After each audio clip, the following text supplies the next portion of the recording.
Saudara, sebanyak 7.437 liter miras buatan lokal dimusnahkan Polres Pelabuhan Ambon dan Pulau Lease.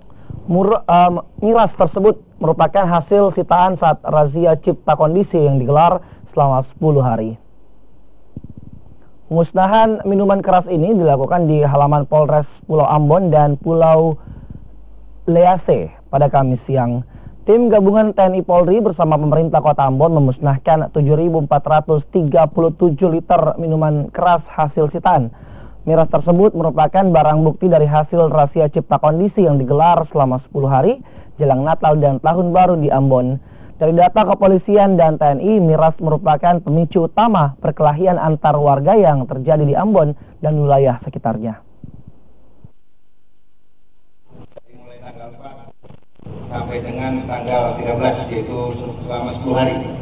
Jumlah total kita kumpulkan dari razia itu sejumlah 7.437 liter.